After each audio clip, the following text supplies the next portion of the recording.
අපි නැවතත් සම්බන්ධ වෙන්නේ අපට වැසිකිළියක් කෙටි කතාවේ මේ පාඩම පැහැදිලි කරලා දෙන මේ කොටසටයි. එතකොට අපි කලින් කොටසේ නැවැත්තුවේ මෙන්න මේ තැනින්. ඊට කලින් කිසි දිනක මේ බිමට සපත්තු පාරක් නොවදින්නට ඇත කියන ප්‍රකාශය.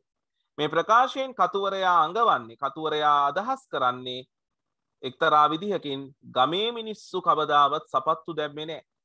මගුල් තුලා කටයුත්තකදී මනමාලයා සපත්තු පැලැන්දා මිසක් ඒකත් ඒ කායෙන් හරි ඉල්ලගත්ත සපත්තු දෙකක් තමයි එක්ක ලොකු වැඩි ලොක ගානවා එහෙම නැත්නම් හිරයි.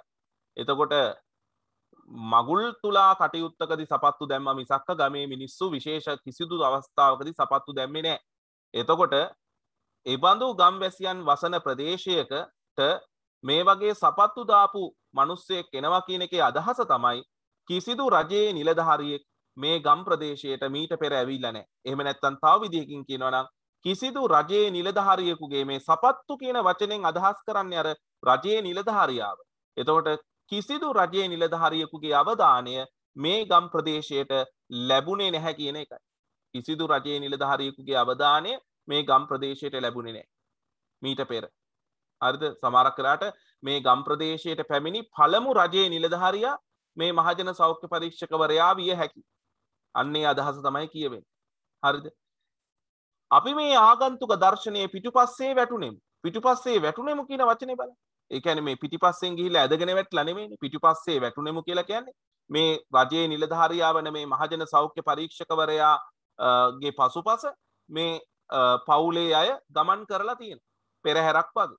හරිද? පවුලේ අය ගමන් කරලා තියෙනවා. හරිද? ආගන්තුක දර්ශනය. ආගන්තුක දර්ශනය කියලා කියන්නේ සාමාන්‍යයෙන් නිතර දක්නට නොලැබෙන නුහුරු දර්ශනය පසුපස මේ අයත් ගමන් කරලා තියෙනවා. මේ රජයේ නිලධාරියා වත්ත පල්ලෙහා තියෙන අර ඒ ඇලපාර වෙතට ගිහිල්ලා තියෙනවා. ඒ දණ්ඩෙන් එගොඩ වෙලා වෙල්යාය දිගේ ගිහිල්ලා එහා ගම් ගොඩැල්ලට යන්නට. ඉතින් මේ පිටිපස්සේ මේ දරුවෝ ටිකත් මේ පටබැඳිගේ හේරතුත් ඒ වගේම පන්සල් ලං ගෙදර සුගතනුත් මේ ගමන් කරලා තියෙනවා පිටුපස්සේ. මව මෙතනට පැමිණියාද කියන එක අපිට පැහැදිලි නැහැ මේ කතාවේ හැටියට. ඒක අත්‍යවශ්‍යත් නැහැ. හරිනේ බලන්න. කලින් දින කීපයේ වට වර්ෂාව නිසා, වට වර්ෂාව කියලා කියන්නේ වැටුණු වර්ෂාව නිසා ඇල පිරී තිබින නේ. ඇල පිරීලා තිබුණේ. ඉන්නේ ගොඩ වීමට ඒ දණ්ඩ හැටියට දමා තිබුණේ තනි පොල් කොටයක. ඒ දණ්ඩ හැටියට දාලා තිබුණේ තනි පොල් කොටයක්. සාමාන්‍යයෙන් වෙනමම පැත්තකින් අත්වාරුවකුත් තියෙනවා නැත්තේ නෑ. අත්වාරුවකුත් තියෙනවා. මේ ඒ දණ්ඩ දිගේ එහාට මෙහාට යෑම අපට අරුමයක් නොවිය. ඒ කියන්නේ අරුමයක් නොවිය කියලා කියන්නේ මේ පුදුම දෙයක් උනේ නැහැ. එහෙම නැත්නම් අමුතු දෙයක් උනේ නැහැ නේ. පැහැදිලිද? සමහර අවස්ථාවල ඒ දිගේ එහාට මෙහාට දිවීම සෙල්ලමක් විය. මොකද ගම්වල ඉන්න ජනතාවට ඒ දණ්ඩකින් ගොඩ වෙනවා කියන එක මහ ලොකු දෙයක් නෙවෙයි. සමහරක් වෙලාවට මේ හිස මත තැබූ එළවලු ගෝණිය, පළතුරු ගෝණිය, වී ගෝණිය ඔළුව උඩ සමබරව තබාගෙන මේ ඒ දණ්ඩෙන් එගොඩ වෙන්නේ. නිකනුත් එගොඩ වෙනවා නෙවෙයිනේ. යම්කිසි බරක් උස්සගෙන තමයි ඒ දණ්ඩෙන් එගොඩ වෙන්නේ. එතකොට ගමේ මිනිස්සුන්ට ඒ දණ්ඩේ එහා මෙහා ගමන් කිරීම මහ ලොකු දෙයක් නෙවෙයි. ඒ වගේ මේ දරුවන් කියලා තියෙනවා මේ කතකයා ලොකු මල්ලි කියලා තියෙනවා මේ සමහර අවස්ථාවල මේ ඒ දණ්ඩ දිගේ එහාට මෙහාට දුවන එක සෙල්ලමක් වගේ කියලා. ඉන්ස්පෙක්ටර්ට එසේ නොවිය. ඉන්ස්පෙක්ටර් දැන් බලන්න මේ කතුවරයා මහජන සෞඛ්‍ය පරීක්ෂකවරයාව හඳුන්වන්නේ ඉන්ස්පෙක්ටර් කියලා. අර ඉන්ස්පෙක්ටර් කියන අදහසින්. ඉන්ස්පෙක්ටර්ට එසේ නොවිය. ඔහු බර සපත්තු දැමූ පය ඒ මත තබා තද කොට බැලිය. මොකද පොල් කොටේ පරණ වෙනකොට පොල් කොටේ උඩ පොතු ගැලවෙනවා. මේ මිනිස්සු ඇවිල්ලා ගිහිල්ලාම මිනිස්සු ඒ දණ්ඩෙන් එගොඩ මෙගොඩ වෙලාම අර පොල් කොටේ උඩ අර පොත්ත ගැලවෙනවා. එතකොට වැහි දවස් වලට මොකද මෙතන කියලා තියෙනවා පහුගිය දින කීපේ වට වර්ෂාව නිසා ඇලත් හොඳටම පිරීලා තිබුණා. හරිනේ. එතකොට සැලකිය යුතු පල්ලමක් තිබුණා. මේ ඒ දණ්ඩ දාලා තිබුණ ඇලට ඒ දණ්ඩේ ඉඳන් ඇලේ මට්ටමට සෑහෙන යම්කිසි සැලකිය යුතු උසක් තිබුණා.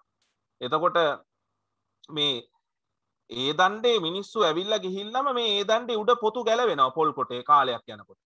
ඒ වගේම අර තෙත කකුල් වලින් මඩ සහිත කකුල් වලින් මොකද සපත්තු සෙරෙප්පු නැති නිසා මඩ ගෑවුණු කකුල් වලින් මිනිස්සු මේ ඒ දණ්ඩේ එහා මෙහා ගිහිල්ලා ගොඩක් වෙලාට මේ ඒ දණ්ඩේ උඩ තෙතයි. ඒ දණ්ඩේ උඩ ලිස්සන සුළුයි. මොකද මැටි ඒ දණ්ඩේ උඩ මැටි ගෑවිලා තියෙන්නේ. මිනිස්සුන්ගේ කකුල් වල මැටි සහිත නිසා ඒ මඩ නිසා මේ ඒ දණ්ඩේ උඩ ලිස්සන සුළු වැහි දවස් වලට. ඉතින් පරිස්සමෙන් යන්නට ඕන.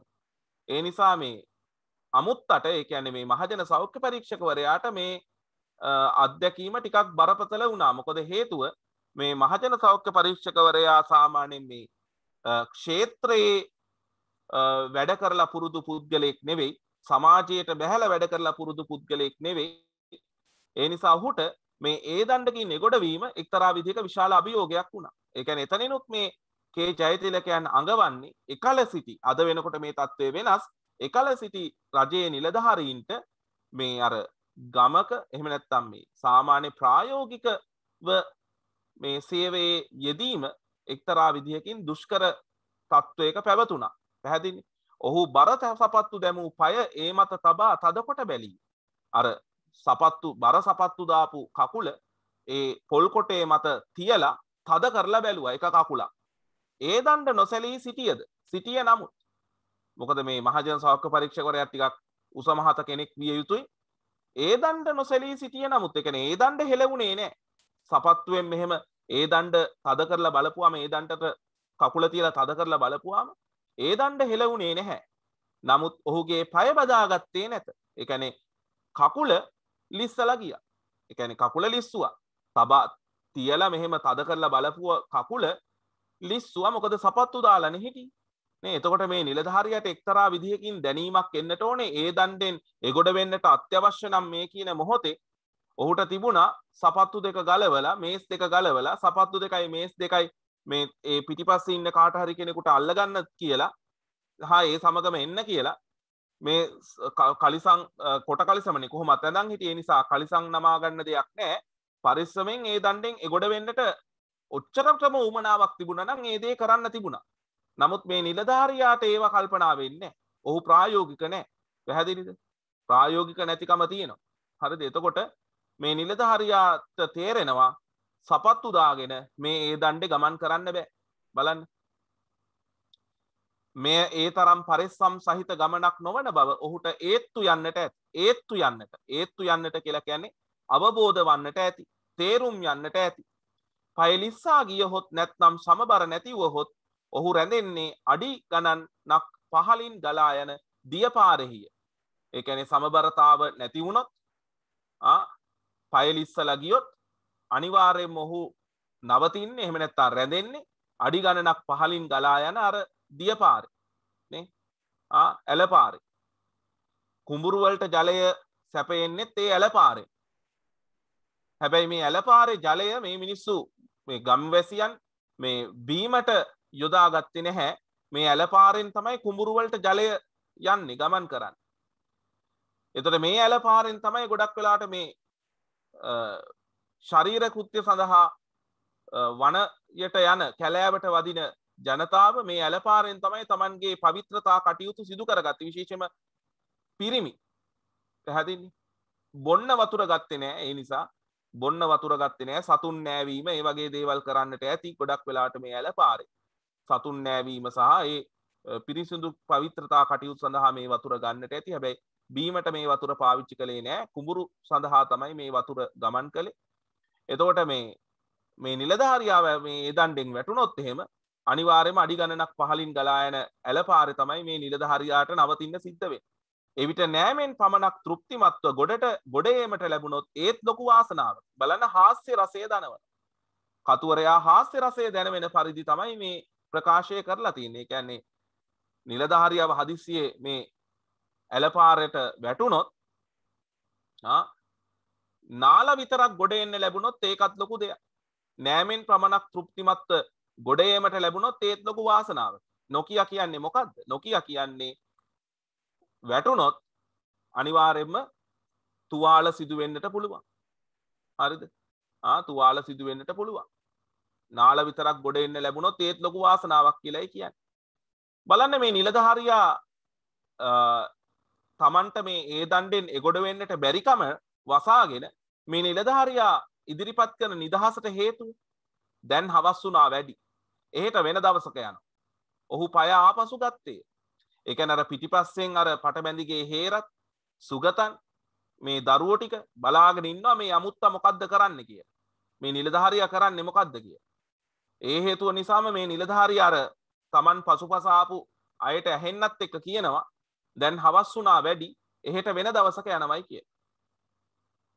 හැබැයි මෙතන මේ කෙටි කතාව කියවන ඔබ අප සියලු දෙනාටම තේරෙනවා මේ වෙන දවස එහා ගංගොඩැල්ලට ගිහිල්ලා ඒ ගංගොඩේ වැසිකිලි නැති මිනිස්සුන්ට වැසිකිලි හදන්නට කියලා කියන ඒ දවස කවදාවත් එළඹෙන්නේ නැති බව.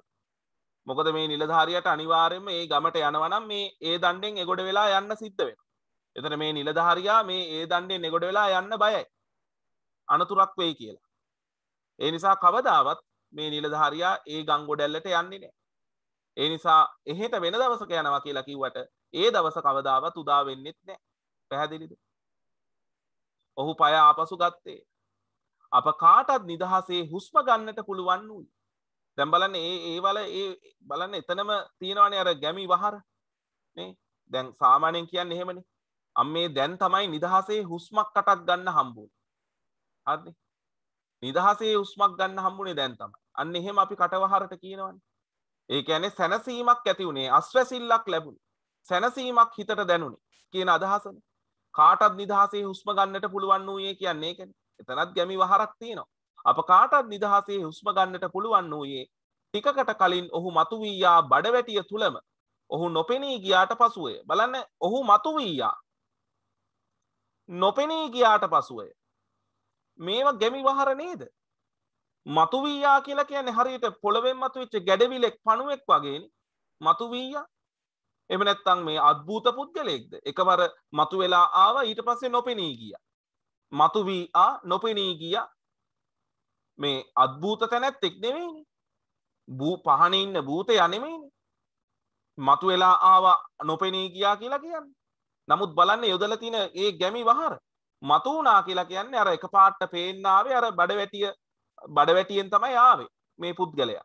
ඒ වගේම නැවතත් ඔහු ආපහු ඒ ආපු පැත්තෙන්ම ආපහු ඔහු පිට වෙලා ගියා කියලා ඒ කියන්නේ. පැහැදිලිද?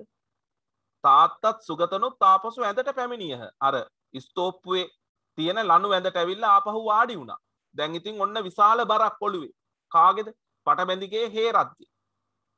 මොකද්ද මේ කියාපු කතන්දරේ? සුමාන දෙකකින් සති දෙකකින් වැසිකිලියක් හදන්න.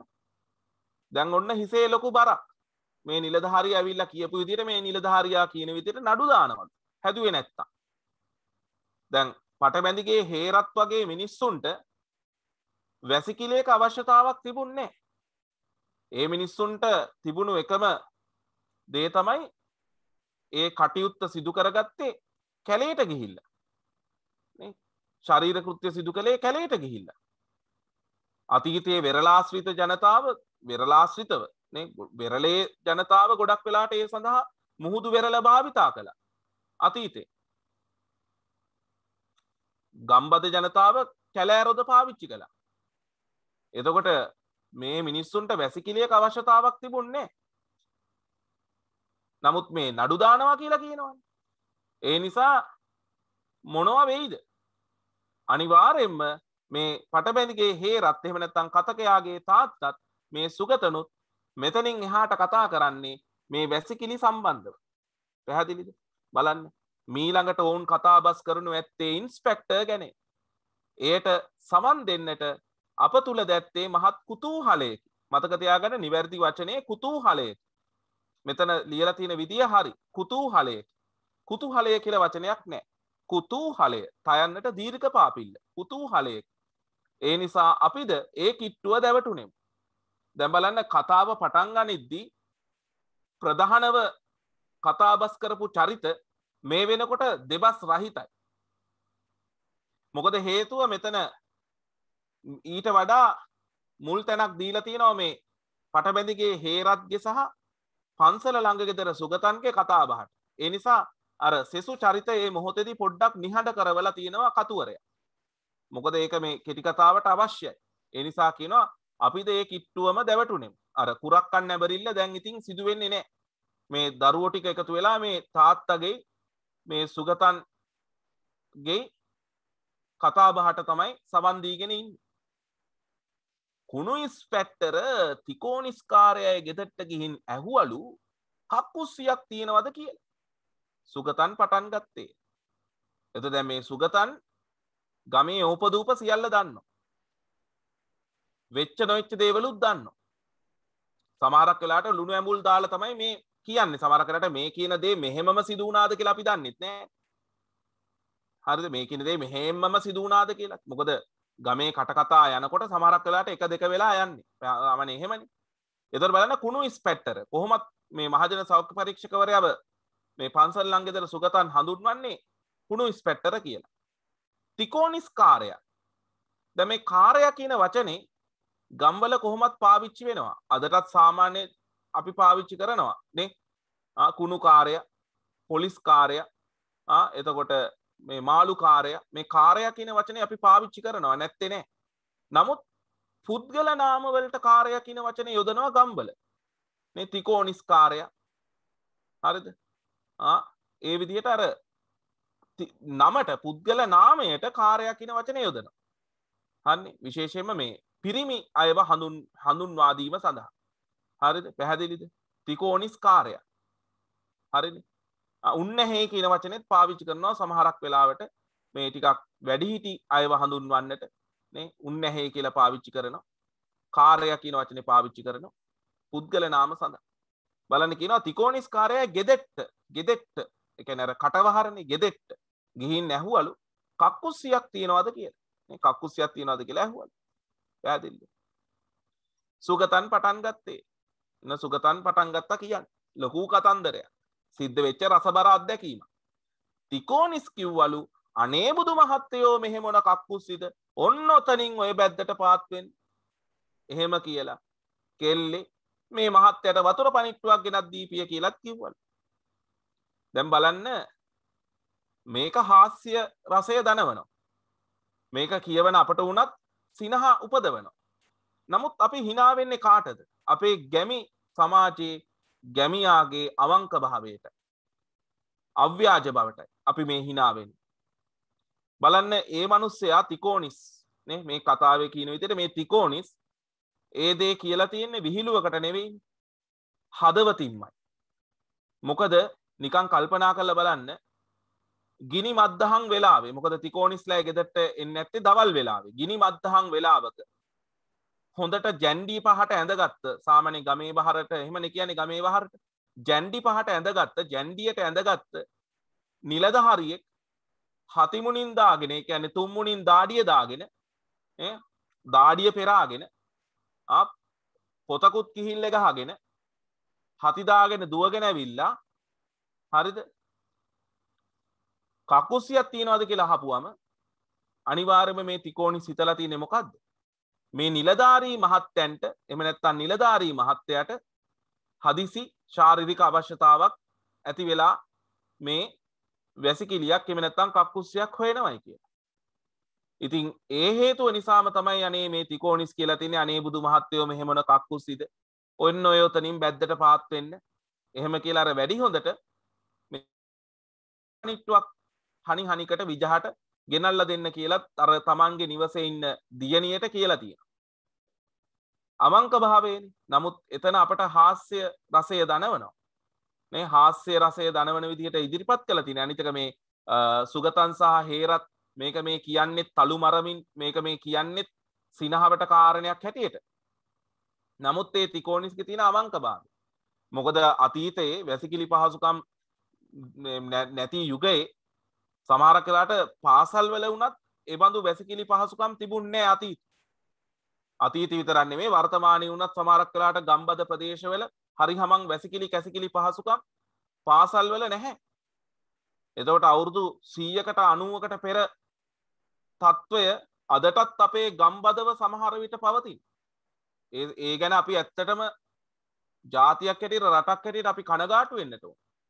අවුරුදු 90කට 100කට පෙර තත්ත්වය සමහර විට ගම්වල අදටත් තියෙනවා. ඒ තත්ත්වය. පැහැදිලිද? එතකොට සමහරක් වෙලාවට ඔය වැසිකිලි කැසිකිලි පහසුකම් නැති පාසල් වලට සමහරක් වෙලාවට අධ්‍යාපන බලධාරීන්, නිලධාරීන් සමහරක් වෙලාවට පැමිණියාම හදිසි ශාරීරික අවශ්‍යතා සඳහා ඒ ළඟ ගෙදරකට වැසිකිලි කැසිකිලි පහසුකම් සහිත ළඟ ගෙදරකට එහෙම නැත්නම් පන්සලකට විහාරස්ථානයකට හරි ගෙනියනවා මේ වැසිකිලි කැසිකිලි අවශ්‍යතා සඳහා. එතකොට මේ තිකෝනිසුත් හිතන්නේ නැත්තේ එහෙම දෙයක්. නිලධාරියෙක් ඇවිල්ලා දුවගෙන ඇවිල්ලා කිව්වහම හිතන්නේ නැති ඒ නිලධාරියාට ඒ බඳු අවශ්‍යතාවක් ඇති වෙලා කියලා. හරිද? මිනිහට තරහ ගිය පාරේ වෙලෙම නඩු දාන්න නම ලියාගෙන ගියාලු. කවුද මේ මිනිහා? මහජන සෞඛ්‍ය පරීක්ෂකවරයා.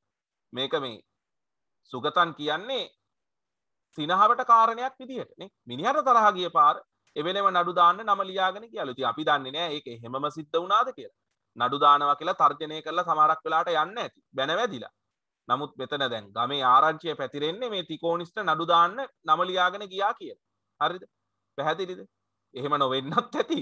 නේ නම ලියාගෙන යන්නේ නැති සමහරකට අර පටබැඳිගේ හේරත්ගේ ගෙදරටත් ඇවිල්ලා අර නම ලියාගත්තේ ඒ විදිහට. ඉතින් අර තිකෝනිස් හිතන්නේ නැති නඩු දාන්න නම ලියාගෙන ගියා කියලා. වැදිනේ. මෙය කියා දෙදෙනාම සිනාසුනහ. සුගතන් හයියෙන් සිනාසෙන විට කොක් කොක් යන හඬක් නගයි. අර කොක් හඬලා සිනාසීම කියලා කියන්නේ ඒකනේ. කොක් හඬලා සිනාසීම කියන්නේ ඒක. ඔන්න දැන් එතෙන් පස්සේ දැන් මේ විහිළුව ඉවරයි. නේ විහිළුව ඉවරයි. හිනාව ඉවරයි. දැන් පටබැඳිගේ හේරත් එහෙම නැත්නම් කතකයාගේ තාත්තා ඔන්න මතු කරනවා ප්‍රශ්න වගේක්. සාමාන්‍යයෙන් එහෙමනේ. රජය අදටත් සමහරක් වෙලාවට රජය විසින් යම්කිසි නියෝගයක් පැනෙව්වහම රජය විසින් යම්කිසි නීතියක් පැනෙව්වහම සමහරක් වෙලාවට මිනිස්සු එකපාරේ ඒක බාරගන්නේ නැහැ. එකපාරේ ඒක බාරගන්නේ. සමාජය තුල ඒ ලක්ෂණේ තියෙනවා. එක එක විදියට ප්‍රශ්න නගනවා. මේක මොකද්ද? කාගේ හරි උපායද? කාගේ හරි මොනවා හරි උත්තර වැට්ටියද? මේක මෙහෙම කරොත් හරියයිද? ඕවා කෙරෙන වැඩ නෙමෙයි. මේවා මේ සාර්ථක වෙන දේවල්ද? ඔය විදිහට එක එක මති මතාන්තර ඇතිවීම ස්වභාවිකයි සමාජය තුල. දැන් මේ ගමටත් මේ ගම්වලටත් ඇවිල්ලා එකපාර සති දෙකක් ඇතුළත වැසිකිලි හදන්න කියලා කිව්වහම ගැමියන් ඒක ඒ විදිහටම බාරගන්නේ. හිස් මුදුනින් බාරගන්නේ. ගැමියන් ඒක ප්‍රශ්න කරනවා. සාමාන්‍යයෙන් ඒක ස්වභාවයනේ. නේ පැහැදිලිද? මේ තියෙන මෙන්න මේ කතා කරන්නේ ඔබ විශේෂයෙන්ම මෙතන ලියා ගන්න නම් වශයෙන්ම මේ දෙබස් සමහර විට පැහැදිලිව ඔබ ලියාගත යුතුයි. මොකද මේ තැන් වලින් අපොස සාමාන්‍ය පෙළ විභාගයට අහන්න පුළුවන් මේ එක ප්‍රකාශයක් දීලා. එතකොට එතනදී ඔබ පැහැදිලිව තේරුම් ගන්න ඕනේ ඒ ප්‍රකාශය කියන්නේ පාටබැඳිගේ හේරත්ද එහෙම නැත්නම් පන්සල් ළඟ සුගතන්ද? දැන් මෙතන මේ සංවාදය ඇති වෙන්නේ පටබැඳිගේ හේරත් සහ පන්සල ළඟ සුගතන් අතරනේ. එතකොට ඒක පැහැදිලිව වෙන් කරගන්න. පැහැදිලිව ඒක වෙන් කරගන්න. පැහැදිලිද? ඔන්න දැන් මේ කතා කරන්නේ පටබැඳිගේ හේරත්. එහෙම නැත්නම් කතකයාගේ පියා පටබැඳිගේ හේරත්. මේ සම්පූර්ණ මේ ප්‍රකාශය කරන්නේ පටබැඳිගේ හේරත්. හරිද? බලන්න. මෙච්චර කල් නොතිබුණු කක්කුස්සියක් මොකද මේ එකපාරටම ඕන වුණේ? දැන් මේ පටබැඳිගේ හේරත්ගේ අදහසොත් වැරදි නෑ. කල්පනා කරනවා මෙච්චර කල් මේ නොතිබිච්ච කක්කුස්සියක් මොකද මේ එකපාරටම ඕන වෙලා? නේ එකපාරටම ඕන වුණේ. කාගේ හරි මගෝඩියක් වෙන්න ඇති. බලන්න මගෝඩියක් කියන වචනේ. මගෝඩියක් කියන එකත් ගැමි වහර. මගෝඩියක් කියලා කියන්නේ උපායක්. එහෙම නැත්නම් වංචනික ක්‍රියාවක්. වංචා සහගත ක්‍රියාවක්. කාගේ හරි මගෝඩියක් වෙන්න ඇති. කාට තියෙන සල්ලි දෝව හදන්න? ප්‍රශ්න ගොඩයි. කාට තියෙන සල්ලි දෝව හදන්න? ඕකෙන් මේකෙන් වෙන්නේ අපටත් උසාවි බඩ ගන්න.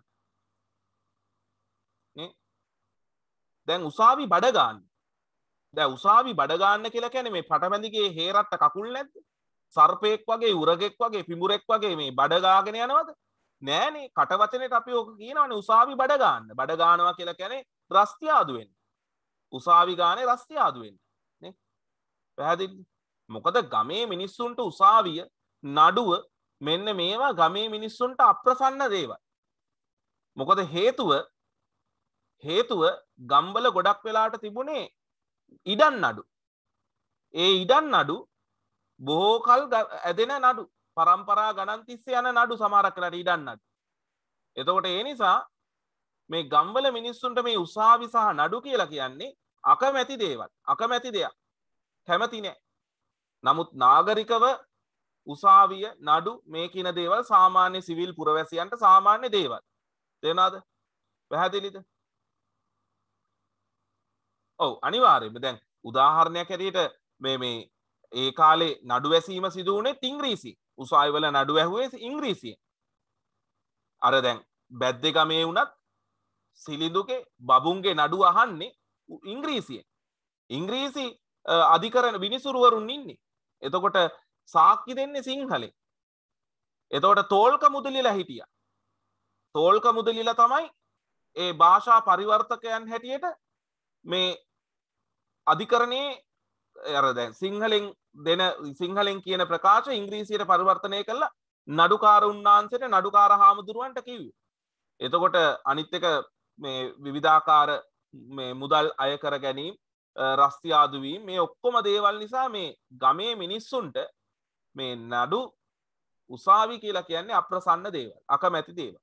සාමාන්‍ය මේ ජන සමාජයේ අද වෙනකොට මේ දේවල් සාමාන්‍ය දේවල් වුණාට ගමේ මිනිස්සුන්ට අකමැතිම දේවල්. පැහැදිලිද? උන්ට නම් මොකෝ ආණ්ඩුවෙන් පඩි කකා කියාවි ඕක හදපන් නැත්තම් නඩු දානවා කියලා. හරිද? දුප්පත් අපි තමයි නැහැ. දැන් මේ සාම්ප්‍රදායික ගැමියා තුල රජයේ නිලධාරීන් කෙරෙහි තිබුණ එක්තරා විදිහක අප්‍රසාදයක්. සාම්ප්‍රදායික ගැමියන් තුල රජයේ නිලධාරීන් කෙරෙහි තිබුණා ඒ කාලේ පටන්ම වර්තමානයේත් නැතුවා නොවේ ඒ කාලේ පටන්ම තිබුණ එක්තරා විදිහක අකමැත්තක් අප්‍රසාදයක් ප්‍රතික්ෂේප කිරීම. මොකද එහෙම වුණේ? සාම්ප්‍රදායික ගැමියන් ඔවුන් හම්බ කරලා කෑවේ. ඒ කියන්නේ කුඹුරු තිබුණා. කුඹුරු වැඩ කළා. හේන් ගොවිතැන් කළා. බුලත් කොරටුවක් කළා. මේ විදිහට අර වගා කටයුතු කරලා ඒ අස්වැන්න විකුණලා සල්ලි කරගෙන ජීවත් වුණේ. මිසක්ක ගමේ කියන්නේ ගම්වැසියන්ට විවිධ සහනාධාර අරවා මේවා ලැබුණට ගම්වැසියන්ට රජයෙන් පඩි ගෙවීමක් තිබුණේ නැහැ ගැමියට. නේ ගොවි මහත්තයාට රජයෙන් වැටුපක් ගෙවීමක් නැහැ. ගොවි මහත්තයා දාඩිය මහන්සියෙන් වගා කරලා ඒ අස්වැන්න විකුණලා ලබපු මුදලක් තමයි ජීවත් වෙන්න තිබුණේ. ඒ නිසාම මේ ඇතැම් ගොවි මහත්වරුන්ට බොහෝමයක් අයට මේ රජයේ නිලධාරීන් සමග තිබුණ එක්තරා විදිහක ආරවුලක්. එහෙම නැත්නම් මේ අමනාපයක්. මොකද හේතුව ගොවි මහත්වරුන්ගේ අදහස තිබුණේ විශේෂයෙන්ම මේ ආකල්පයේ තිබුණේ ආණ්ඩුවේ නිලධාරීන් කිසිම වැඩක් කරන්නේ නැතය. ආණ්ඩුවේ කන්තෝරු වලට වෙලා පුටු රත් කර ඉන්නවාය. ආණ්ඩුවෙන් නිකරුණේ වැටුප් ගන්නවාය. නිකං වැටුප් ගන්නවාය. කිසි වැඩක් නොකර ආණ්ඩුවෙන් පඩි ගන්නවාය. අප වගේ මහන්සිලා වැඩ කරලා හම්බ කරගෙන කනවා නෙවෙයි ආණ්ඩුවෙන් දෙන වැටුප ලබලා කිසි වැඩක් නොකර සිටිනවාය කියන ආකල්පය ගැමියන් තුල තිබුණා රජයේ නිලධාරීන් සම්බන්ධ. නමුත් ඒක එහෙම නෙවෙයි. ඒක එහෙම නෙමෙයි. රජයේ නිලධාරීන් වැඩ නොකරනවා නෙවෙයිනේ. රජයේ නිලධාරීන් වැඩ කරනවා. නමුත් අර තිබුණු ආකල්පය ඒක තමයි. ඒ නිසා තමයි මේ කියන්නේ ආණ්ඩුවෙන් උන්ට නම් මොකෝ නේ? උන්ට නම් මොකෝ? ආණ්ඩුවෙන් පඩි කකා. ආණ්ඩුවෙන් පඩි කකා. නේ පඩි කකා. ඒ කියන්නේ පඩිය කනවා නෙමෙයිනේ.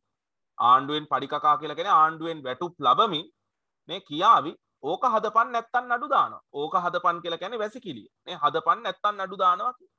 දුප්පත් අපි තමයි නැහෙන්නේ. දැන් මේ වැසිකිළියක් ඉදිකිරීම ගෙදර ගෘහමූලිකයාගේ මරණයට හේතු වෙන්නේ නැහැ. යන්න වැසිකිළිය බාගයට ඉදි කරලා ගෘහමූලිකයා වැසිකිළි කටයුත්තට ගියාම ඒක කඩාගෙන වැටලා අන්න මැරෙන්න පුළුවන්. අන්න ඒක වෙන කතාවක්. නමුත් මෙතන මේ කියන්නේ දුප්පත් අපි තමයි නැහෙන්නේ කියලා කියන්නේ මොකද්ද? කියන්නේ දුප්පත් අපිට තමයි මේ විදිහට පීඩාවන්ට ලක් වෙන්න සිදු වෙන්නේ. එහෙම නැත්නම් මේ විදිහට කරදර කම්කටොළු වලට මුහුණ දෙන්න සිදු වෙන්නේ දුප්පත් අපිට තමයි. නේ කොහේ තියෙන සල්ලිද? උසාවි ගාන යන්න පුළුවන්. එයාලට කියන්න ලේසි. ඕක හදපන් නැත්තම් නඩු දානවා කියලා. නමුත් අපි එපැයි ඒක ඒ විදිහට මේ හදන්න මහන්සි වෙන්න. පැහැදිලිද? තේරුණාද? බලන්න එතකොට දැන් මේ කොටස කියන්නේ පටබැඳිගේ හේරත්. ඔබ පැත්තකින් ලියාගන්න හේරත් කියලා. දැන් ඔන්න පන්සල ළඟ ගෙදර සුගතන් සාමාන්‍යයෙන් රටේ ලෝකෙ ගැන දන්නවා. ඒ නිසා පන්සල ළඟ ගෙදර සුගතන් ටිකක් මේ දෙපැත්තටම කතා කරනවා. ඒ කියන්නේ මීට පක්ෂව සහ විපක්ෂව. පන්සල්ලන් ගෙදර සුගතන්ට මේ කොළඹ රට ගැන අවබෝධයක් තියෙනවා. ඒ කියන්නේ නාගරික ජීවිතය ගැන අවබෝධයක් තියෙනවා. අර ඒ නිසා මේ පන්සල්ලන් ගෙදර සුගතන් මෙන්න මෙහෙම කියනවා. දැන් ඔය පාරද්දර නම් හැම ගෙදරකම කක්කුස්සි හදලා තියෙනවා. නැති උන්ට දඩ ගහලක් තියෙනවා. දැන් සුගතන් අප්ඩේට් අපේ භාෂාවෙන් කියනවා නේ. සුගතන් යාවත් කාලීන. සුගතන් දන්නවා. සුගතන් කියනවා පාරද්දර නම් ඒ කියන්නේ මේගොල්ලෝ ඉන්න සීමාව නෙමෙයි පාරට කිට්ටුව ගමේ නාගරික කෙළවරේ නම් හැම ගෙදරකම පාහෙක් වැසිකිලි හදලා තියෙනවා කක්කුස්සි හදලා තියෙනවා. ඒ වගේම නැති අයට දඩ ගහලක් තියෙනවා කියලා සුගතන් කියනවා. ඒ කියන්නේ මේ සුගතන් නඟවන්නේ මේක නොකර බෑ. කැමැත්තෙන් හෝ අකමැත්තෙන් හෝ කරන්න සිද්ධ වෙන දෙයක් කියන එක තමයි සුගතන් මේ අඟවන්නේ. පැහැදිලිද? ඔන්න බලන්න. පාරයිනේ හැම එකක් තියෙන එක හරි. මොකද එහෙ කැලෑ තියෙනවද? මේ කැලෙන් වට වෙලා ඉන්න අපට මොන කක්කුස්සිද? නීතියෙන් බේරෙන්න හැදුවයි කියමු. ගෙයක් ඇතුලේ ඉඳගෙනත් ඔය වැඩේ කළ හැකිද? කාට පුළුවන් වුණත් මට නම් බෑ. දැන් ඔය කියන්නේ කවුද? මේ කියන්නේ හේරත්. ලියා ගන්න පැත්තකින් හේරත් කියලා. මේ කියන්නේ හේරත්. පටබැඳිගේ හේරත් කියන්නේ. පටබැඳිගේ හේරත් දැන් සුගතන් කියනනේ පාරයිනේ නම් හැම ගෙදරකම වගේ කක්කුස්සි හදලා තියෙනවා නැති අයට දඩත් ගහලා තියෙනවායි කියලා. මේ සුගතන් කියනවනේ. එහෙම කිව්වහම ඔන්න හේරත් කියනවා පාරයිනේ එහෙම එකක් තියෙන එක හරි. අන්නේ මොකද එහෙ කැලෑ තියෙනවද?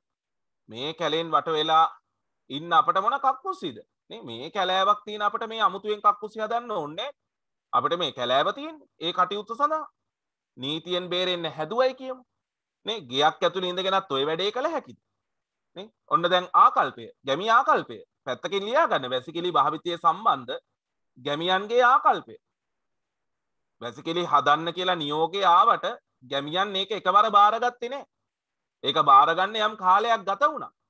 එකවර ගැමියන් මේකට පුරුදු වුණේ නැහැ. ඒකට යම් කාලයක් ගත වුණා. ඒක එක දවසින් සිදුවෙච්ච දෙයක් නෙමෙයි.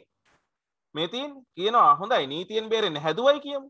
ගෙයක් ඇතුලේ ඉඳගෙනත් ඔය වැඩේ කළ හැකිද? ගෙයක් කියලා කියන්නේ අර බිත්ති හතරකින් වට වෙච්ච. මොකද ඉස්සර වැසිකිලි හැදුවේ නිවසෙන් බැහැරව. අද වගේ මේ කාමර වලට යාබදව මේ කාමර වලට සම්බන්ධ කරලා වැසිකිලි කැසිකිලි හැදුවේ නැහැ. හරිද? ඉස්සර හැදුවේ ගෙදරින් සෑහෙන ඈතකට වෙන්න. මේ තනි හතරස් කණුවක් වගේ වැසිකිලිය හැදුවේ. එතකොට නීතියෙන් බේරෙන්න හැදුවයි කියමු. ගෙයක් ඇතුළේ ඉඳගෙනත් ඔය වැඩේ කළ හැකිද? ඒ කියන්නේ දොරකුත් දොරෙනුත් වහගෙන වහලක් තියෙනවා හතර වටින් වට වෙලා. නේ එහෙම ඉඳගෙන මේ වැඩේ කරන්න පුළුවන්. කාට පුළුවන් වුණත් මට නම් බෑ. ඔන්න මේ පටබැඳිගේ හේරත්ගේ ආකල්පය වැසිකිලි භාවිතය සම්බන්ධ. නේ පටබැඳිගේ හේරත්ගේ ආකල්පය. එතකොට සුගතන් කියනවා මෙන්න මෙහෙම. මේක කියන්නේ සුගතන් ඊට පස්සේ. මෙන්න මේ ප්‍රකාශය කරන්නේ සුගතන්. මේ කොළ පාටින් පෙන්වන්නේ සුගතන්. පැත්තකින් ලියා ගන්න සුගතන් කියලා. මේ කියන්නේ සුගතන්. හරිද? ඒ වගේම පොදුවේ ඔබට දකුණු පැත්තෙන් ලියා ගන්න පුළුවන් වැසිකිලි භාවිතය පිළිබඳ වැසිකිලි පරිහරණය පිළිබඳව ගැමියන් තුල පැවති ආකල්පය මුලින්ම. නේ ගැමියන් තුල පැවති ආකල්පය. උඹ ඔහොම කියනවා. කොළඹ රටේ කක්කුසි තියෙන්නේ කොහොමද දන්නවද? මේ වගේ පිටින් නෙවෙයි. ගේ ඇතුලේමලු. උන් නාන්නෙත් ඒක ඇතුලේම ඉඳගෙනලුනේ. මේ කියන්නේ අද මේ තත්ත්වය. අද අපේ ගෙවල් වල තියෙන තත්ත්වය. ඒ කාලේ ඒක ඒ අය සැලකුවේ බොහෝම අරුමයක් විදිහට. ඒ වගේම මේ අප්‍රසන්න දෙයක් හැටියට. බලන්න. උඹ ඔහොම කියනවා. කොළඹ රටේ කියලා කියන්නේ සාමාන්‍යයෙන් ගම්වල මිනිස්සයන්ට කොළඹට එනවා කියලා කියන්නේ වෙනමම රටකට එනවා වගේ තමයි. කොළඹ රටේ. ඒකනේ කියන්නේ කොළඹ රටේ. කොළඹ රටේ කක්කුසි තියෙන්නේ කොහොමද දන්නවද? ඒ කියන්නේ කොළඹ විශේෂයෙන්ම ඉස්සර අද තරම් නාගරික වුණාට, ඒ කියන්නේ අද මේ නාගරික වුණාට කොළඹ ඉස්සර මීට අවුරුදු 100කට පමණ පෙර කොළඹ පාළුයි. කොළඹ පාළුයි. මම මේ කියන දේ බොරු නම් ඔබ විමසලා බලන්න. මීට අවුරුදු 100කට 150කට පෙර කොළඹ කියලා කියන්නේ ජනාකීර්ණ නේ. කොළඹ ගොඩක් වෙලාට තිබුණේ ලොකු බංගලා. නේ බගතලේ වලව්ව, රේලන්ඩ් වලව්ව. එතකොට මොනවද විවිධ වලව් තිබුණේ. ඇල්ෆ්‍රඩ් හවුස් වලව්ව. මේ ලොකු ලොකු වලව් තිබුණේ. කොළඹ කොල්ලු පිටිය ඔය ප්‍රදේශවල කුරුඳු වත්ත ඔය හැම තැනකම විශාල වලව් තිබුණේ. බංගලා තිබුණේ. ඒවල බ්‍රිතාන්‍ය ජාතිකයන් ඒවල මේ හිටියේ. ගොඩක් වෙලාට ආණ්ඩුවට පවරගත්ත වලව් තිබුණා. එතකොට ඒවල ගොඩක් වෙලාවට මේ ආණ්ඩුවේ කන්තෝරු තිබුණේ. ඒ වගේම රජයේ නිලධාරීන් ඒ කාලේ හිටපු සුදු මහත්තුරු ඒවල නැවතිලා හිටියේ. ඒතකොට ඒවල තියෙන தත්ත්වය තමයි මේ කියන්නේ. හරිද? පැහැදිලිද? හරිද? එතකොට බලන්න කියනවා මේ කොළඹ රටේ කක්කුස්සි තියෙන්නේ මේ වගේ ඈතින් එපිටින් නෙවෙයි ගේ ඇතුළෙමයි. හරිනේ. උන් නාන්නෙත් ඒක ඇතුළෙම ඉඳගෙනලු. මේ නාන්නෙත් ඒක ඇතුළේ ඉඳගෙන. හරිද? ඒ කියන්නේ මේ බාත්රූම් එක ගැන කියන්නේ. නේ. නමුත් මතක තියාගන්න බාත්රූම් කියන සංකල්පය මේ බ්‍රිතාන්‍ය විශේෂයෙන්ම මේ බටහිර ජාතිකයන්ගෙන් අපට ආවට ශ්‍රී ලාංකිකයෙක් පළවෙනියම බාත්රූම් එකක් එහෙම නැත්නම් මේ නාන කොටුවක් එක්ක වැසිකිලි සහ ඒ කටයුතු සියල්ල සහිතව ශ්‍රී ලාංකිකයෙක් පළවෙනියම මේ නාන කොටුවක් සහ මේ බාත්රූම් එකක් හැදුවේ මේ ඒ කියන්නේ ගොරකානේ මොරටුව ගොරකානේ ශ්‍රී චන්ද්‍රසේකර මහමුදලිතුමා. ශ්‍රී චන්ද්‍රසේකර මහමුදලිතුමා තමයි තමන්ගේ දූවරුන්ට ඒ චන්ද්‍රසේකර වලව්ව අදටත් තියෙනවා. අද වෙනකොට ඒක අඳගොළු බිහිරි පාසලක් බවට පත් වෙලා තියෙනවා. ඒ පැරණි වලව්ව අදටත් තියෙනවා. මන් දන්නේ මේ බාත්රූම් එකේ නෂ්ටාවශේෂ අදටත් තියෙනවද කියලා. නමුත් ඔබ මතක තියාගන්න ඒ කියන්නේ මොරටුවේ ගොරකානේ ඒ ශ්‍රී චන්ද්‍රසේකර මහමුදලිතුමා තමන්ගේ දූවරුන්ට තමයි නාන්න පළවෙනියෙන්ම සකස් කළේ වෙනමම තැනක් එංගලන්තයෙන් ගෙන්නපු ඒ බාත්රූම් ෆිටිං සරවා මේවා සියල්ල හදලා අර කොළඹ රටේ බංගලාවල තියෙන ඒ නාන බාත්රූම් හයේ විදිහටම පළවෙනියෙන්ම දෙයක් නිර්මාණය කළේ එතුමා කියලා කියනවා. ඒකල පැහැදිලිද? එතකොට මේ ශ්‍රී ලාංකිකයෙක් පළවෙනියෙන්ම මේ බාත්රූම් එකක් නිර්මාණය කරේ පළවෙනියෙන්ම. ඊට පෙර බ්‍රිතාන්‍ය ජාතිකයන්ගේ කාලවලදී ඒ කාලේ හදපු ගොඩනැගිලිවල මේ දේවල් තිබිලා තියෙනවා පසු කාලීනව. ඒ කියන්නේ ඊට පසුව. හරිද? එතකොට මෙතන කියනවා උන් නාන්නෙත් ඒක ඇතුළෙම ඉඳගෙනලු. එතකොට ඔන්න පටබැඳිගේ හේරත් අහනවා ශික් විතරක් ගඳ ගහන්නේ නැද්ද? ඒ කියන්නේ පටබැඳිගේ හේරත් ඒක අප්‍රසන්න දෙයක්. පැහැදිලි? ශික් විතරක් ගඳ ගහන්නේ නැද්ද? පැහැදිලිද? දැන් අද තත්ත්වය කොහොමද? අද තත්ත්වය වෙනයිනේ. දැන් අද තත්ත්වය අපි මේ ශරීර කෘත්‍ය සඳහා කැලෑවකට යනවා කිව්වහම අපට ඒක ලැජ්ජයි. අපට හිරිකිතයි. නේ? අපට ඒක අප්‍රසන්න තත්ත්වයක්. නේ? නමුත් ඒ කාලේ ඒ මිනිස්සුන්ට ගැමියන්ට මේ නිවස තුල මේ වැසිකිලි කටයුතු සිදු කිරීම එහෙම නැත්නම් වැසිකිලි භාවිතය ඒ අයට ඒක අප්‍රසන්න කටයුත්තක්. ඒක බලන්න සමාජයේ ආකල්ප වෙනස් වෙලා තියෙන විදිහ සම්පූර්ණයෙන්ම අනිත් පැත්තට හැරවිලා අනේ තියෙන්නේ අද වෙනකොට නේ. එතකොට මෙන්න හේරත් දන්නවා මේ රටේ ලෝකේ තොරතුරු. ඒ නිසා හේරත් කියනවා ඒව පයිප් දිගේ යනවා කියලා තමයි කියන්නේ. පැහැදිලිනේ? හේරත් කියනවා ඒවා පයිප් දිගේ සමායන මේ මොනවාද සුගතන් නේ සුගතන් කියනවා ඒවා පයිප් දිගේ යනවා කියලා තමයි කියන්නේ. දැන් බලන්න මම මේවා පාට දෙකකින් වර්ණ කරේ ඔබට පැටලෙන්නේ නැති වෙන්න. මේ පළවෙනි මේක කියන්නේ මේ හේරත් පටබැඳිගේ හේරත් කහ පාටින් තියෙන මේ කොටස. ඊට පස්සේ මේ කොළ පාටින් තියෙන කොටස කියන්නේ සුගතන්. ඊට පස්සේ නැවත හේරත්. ඊට පස්සේ නැවත මේ කියන්නේ සුගතන්. සුගතන් මෙන්න මෙහෙම කියනවා මෙතින්. ඒවා පයිප් දිගේ යනවයි කියලා තමයි කියන්නේ. ඒ වුණාට මොන ජරාවක්ද දැන් ඒකනේ සුගතන් පක්ෂව සහ විපක්ෂව කතා කරනවා. සුගතන් කියනවා ඒ වුණාට මොන ජරාවක්ද? කක්කුස්සියක් ගේ ඇතුලේ තියාගෙන ඉන්න එක. කක්කුස්සියක් එපා. පොඩි ළමයෙක් ගෙයි කැත කළොත් ඒක අස්කර දමන කල් හිරිකිත නැද්ද? නේ හිරිකිත. නේ හිරිකිත නැද්ද? තේරුණාද? එතකොට දැන් සුගතන් පන්සල් නම් ගෙදර සුගතන් දෙපැත්තටම කතා කරනවා. පක්ෂව සහ විපක්ෂව. බලන්න මේ පටබැඳිගේ හේරත් මේ කියාපු දේ නේ පටබැඳිගේ හේරත් කියාපු දේ පටබැඳිගේ හේරත් කියනවා ලොකු හුස්මක් අරගෙන මේ මොන කරදරයක්වත් නැහැනේ අපේ ගෙදරටත් ඒ දණ්ඩකින් එගොඩ වෙලා එන්න තිබුණා නේ මේ මොන කරදරයක්වත් නැහැ අපේ ගෙදරටත් ඒ දණ්ඩකින් එගොඩ වෙලා එන්න තිබුණා නා නොකිය කියන්නේ මොකද්ද ඒ දණ්ඩකින් එගොඩ වෙලා එන්න තිබුණා නම් ඔය කියන මහජන සෞඛ්‍ය පරීක්ෂකවරයා කවදාවත් මේ පටබැඳිගේ හේරත් ලය ගෙදරට ඇවිල්ලත් මේ විදිහට අන කරන්නේ නැහැ. මොකද ඒ දණ්ඩකින් එගොඩ වෙන්නට අර නිලධාරියට බැරි නිසා. නේ? නිලධාරියට බැරි නිසා කීයටවත් එහෙනම් එන්නේ නැහැ. ඒක තමයි මෙතන මේ අදහස් කරලා තියෙන්නේ. බලන්න තාත්තා කියූ දේහි අර්ථය එකවරම සුගතන්ට වැටහුණේ නැත. එය වැටහුණු විට ඔහු පෙරමෙන්ම කොක් හඬලා සිනාසුනේ. වැටුණාම කලින් වගේම කොක් හඬලා සිනාසුනා කියලා කියනවා.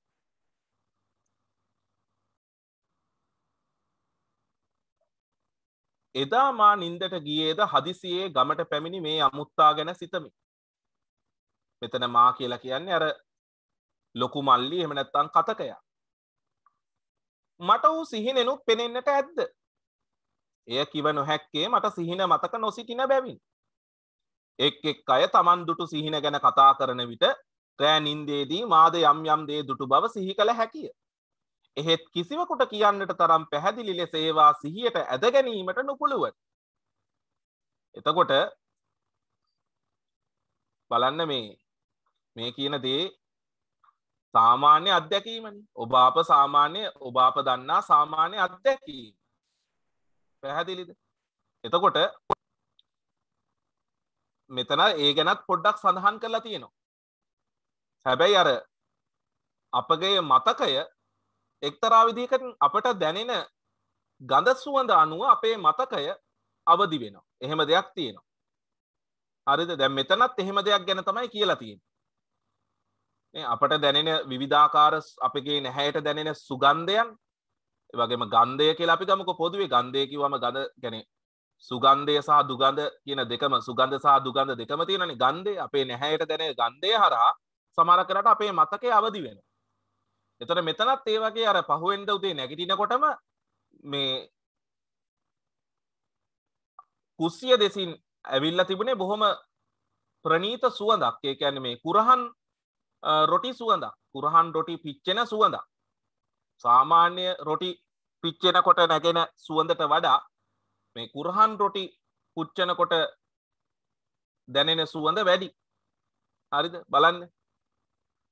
පසුදා උදේ ඉන්ස්පෙක්ටර් මගේ සිහියට මුලින්ම නැංගේ නැහැය පිනවාගෙන කුස්සිය දෙසින් පැතිරී ආ සුවඳක් හේතු කොටගෙන. මේ කුස්සිය දෙසින් පැතිරීගෙන ආපු සුවඳක් නිසා. එය කුරක්කන් රොටි සුවඳකි.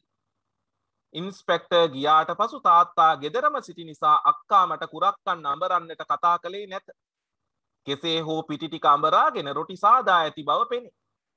නේ අක්කානේ ආපහු කතා කරන්න ගියේ නෑ ලොකු මල්ලිට. කොහොම හරි මේ අක්කා උනන්දුව තියෙනවා, උත්සාහය තියෙනවා. කොහොම හරි පිටි ටික අඹරගෙන, ඒ කියන්නේ කුරක්කන් ටික අඹරගෙන, මොකද පිටි ආපහු අඹරන්න දෙයක් නෑනේ.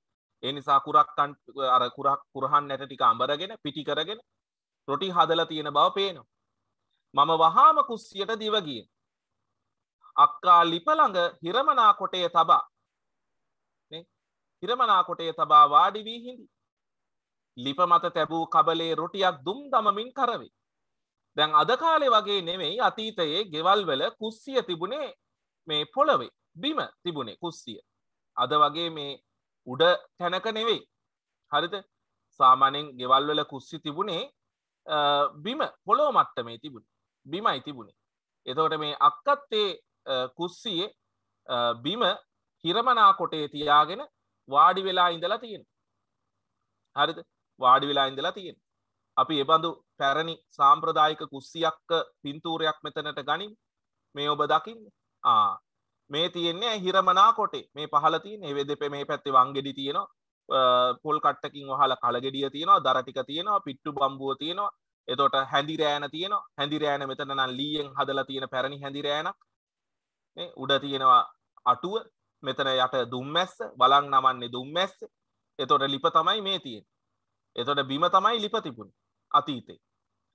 එතකොට හිරමනේ තමයි වාඩි වෙන්නේ. අර පොල් ගාන හිරමනේ. නේ බංකු හිරමනේ. බංකු හිරමනේ පැත්තට තියලා වාඩි වෙනවා. එතකොට වෙනමම මේ පිහියක් කැත්ත හයි කරපු මේ බංකුවකුත් තියෙනවා. ඒකේ තමයි ඔක්කොම අර දේවල් අලලුණු සුද්ධ කරන්නේ. ඒ දේවල් ඔක්කොම සඳහා පාවිච්චි කරන්නේ කරවල කපන්නේ, මස් කපන්නේ, මේ දේවල් ඔක්කොම කරන්නේ මෙන්න මේ අර පිහියක් මේ අතට හයි කරපු මේ බංකුවේ ඉඳගෙන. ඒ සඳහා වෙනම මේ වගේ තිබුණා. හිරමනේ තමයි පොල් ගාන. එතකොට හිරමනේ තමයි වාඩි වෙන්නේ. හරිනේ. එතකොට වංගෙඩියේ වාඩි වෙන්නේ නැහැ කවුරුත්. වාඩි වෙනවා නම් වංගෙඩිය අනිත් පැත්ත හරවලා තමයි වාඩි වෙන්නේ. පැහැදිලිද? එතකොට හිරමනේ ළඟ හිරමනේ කොටේ වාඩි වෙලා හිරමනා කොටේ වාඩි වෙලා අක්කා මේ කබලේ තබාපු කබල කියලා කියන්නේ සාමාන්‍යයෙන් අර තාච්චිය තමයි තැටියක් හා සමාන තාච්චිය. ඒකේ මුකුත් තෙල් මුකුත් දාන්නේ නැහැ. නිකන් ඔහේ ලිපේ තියලා ඒ කබලේ දාලානේ රොටිය පුච්චන්නේ. එතකොට කැන්ද කොලේට මේම රොටිය වඩලා තව කැන්ද කොලයකින් වහලා ඒ කැන්ද කොල දෙක අල්ලලා තමයි ටොස් ගාලා අර කබලට තියන්නේ. එතකොට අර කැන්ද කොලේ එක්කම අර රොටිය කර වෙනකොට අර මේ රන්වන් පාටට හොඳට මේ රොටිය මේ කර වෙනවා. ඊට පස්සේ අනිත් පැත්ත දානවා. ඊට පස්සේ දෙපැත්තෙම කැන්ද කොල දෙක කරවලා මේ වුණයින් පස්සේ රොටිය අර හැඳි කූරු දෙකකින් අල්ලලා මෙහෙම හැඳි කූරු දෙකකින් අල්ලලා රොටිය වට්ටියකින් තියෙනවා. එහෙමනේ කරන්නේ. එතකොට අර රොටි සුවඳත් එක්ක මේ දරුවා එහෙම නැත්නම් මේ ලොකු මල්ලි කෙලින්ම කුස්සියට ගිහිලා තියෙනවා. පැහැදිලිද? මම වහාම කුස්සියට දිව ගියෙමි. ඒක තියෙනවනේ නේ. අක්කා ලිප ළඟ හිරමනා කොටේ තබා වාඩි වී ඉඳී ලිප මත තැබූ කබලේ රොටියක් දුම් දමමින් කරවේ. උඩු පැත්ත කලින් කර අනික් පැත්ත දැමූ රොටියේ ඒ පැත්තද කර වූ පසු හැඳිමිටි දෙකක් එක්කර එය බා ළඟ තිබූ වට්ටිය මත තැබුවාය.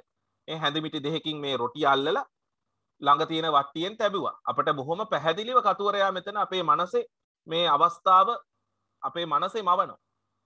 තැන තැන කැන්ද කොළ කෑලි දැවි ගැලවී ගොස් තිබූ රොටිය කිසිදු ඇහිල්ලක් බැලිල්ලක් නැතිව ගන්නට මම වෑයම් කළෙමි. ඒ කියන්නේ තැන් තැන් වල කැන්ද කොළ කෑලි පිච්චිලා ගැලවිලා තිබුණු මේ රොටිය කිසිදු ඇහිල්ලක් බැලිල්ලක් නැතුව ගන්නට උත්සාහ කළා. වෑයම් කළෙමි කියන්නේ ඒක. පිච්චේ කලබල නැතිව ඉඳින් ටිකක් අක්කා කීවාය. මම ඇය කියූ දේ නොඇසුණාක් මෙන් රොටියගෙන එය අතින් අතට මාරු කරමින් හා එයට පිමිමින් ස්තෝප්පුවට දුව ගියේ. අර රොටිය මෙහෙම අතින් අතට අර උණුයිනේ. ඒ නිසා මෙම කර රොටියට පිඹ මේ අතින් අතට මාරු කරමින් ස්තෝප්පුවට දුවගෙන ගිහිලා තියෙනවා රොටියත් දැහැගෙන. සාමාන්‍යයෙන් එහෙමනේ අර අනිත් එක රොටියක් මේ හදපු හැටියෙමනේ රස. එහෙම නැතුව නිමිලා රස නැහැ. ඉතින් අර රොටි හදන්න උදව් වෙන්න කවුරුත් නැහැ. හැබැයි හදන රොටිය කන්න නම් ගෙදර මිනිස්සු ඉන්න ඕන තරම්. නේ සාමාන්‍යයෙන් එහෙමනේ. නේ එතකොට ලුණු මිරිසක්වත් මුකුත් හදනකන් ඉන්නේ නැහැ. අර උණුවෙන්ම මූණක් අටක් හොදන්නෙත් නැතුව අර රොටිය ගිල දැමීමට තමයි මේ ලොකු මල්ලි කටයුතු කරලා තියෙන්නේ. පැහැදිලිද? එතකොට අක්කා අර විහිළුවටත් එක්ක කියලා තියෙනවා නේ කුරක්කා නඹරන්න අය නැතුවට කණ්ඩ අය නම් ඕන තරම් ඉන්නවා. මටත් කරන්න තිබුණේ අර වී ඇටේ අහුලපු කිකිලි කරපුද. ඈ මා දෙස බලා සිනාසෙමින් කීවාය නේ කුරක්කා නඹරන්න අය නැතුවට කණ්ඩ අය නම් ඕන තරම් ඉන්නවා. මටත් කරන්න තිබුණේ අර වී ඇටේ අහුලපු කිකිලි කරපුදේ. වී ඇටේ අහුලපු කිකිලි කරපුදේ. දැන් මෙතන මේ ප්‍රකාශයත් එක්තරා විදිහකින් හරිද මේ පිරුලක් හැටියට ගන්න පුළුවන්. මොකද්ද මේක පිරුල වී කරල අහුලපු කිකිලි කරපුදේ. වී ඇටේ නෙමෙයි වී කරල. නමුත් අක්කා මෙතන අර ඒ අවස්ථාවට ඒක ඒ විදිහට කියලා තියෙනවා.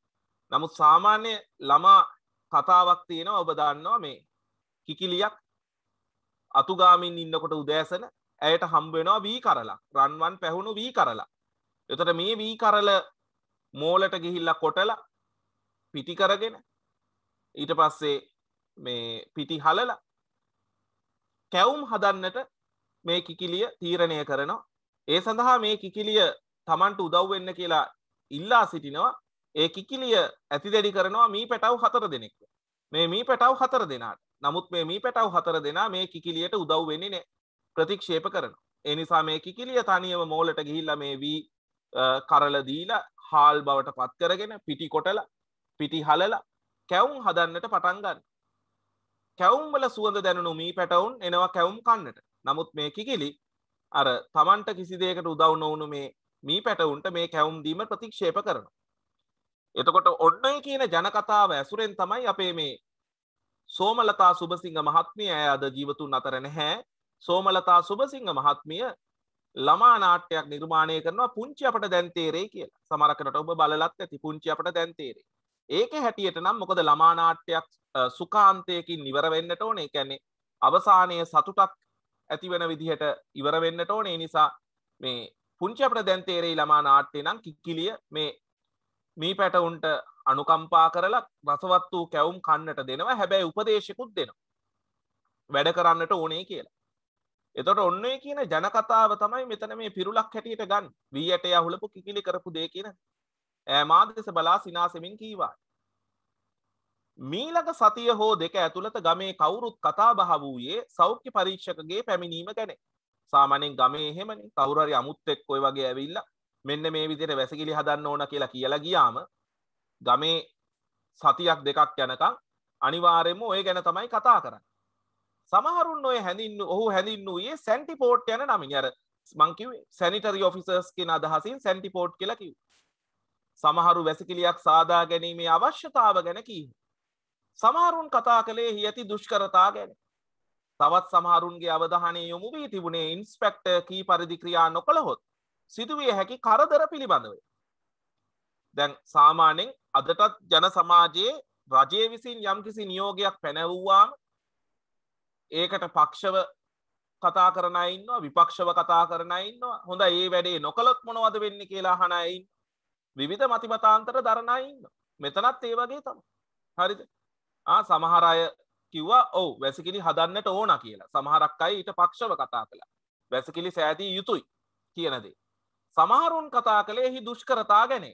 සමහර අය කිව්වා ඒක කරන්න බෑ ඔය වැඩේ කොහොමද කරන්නේ? ඒ දේවල්.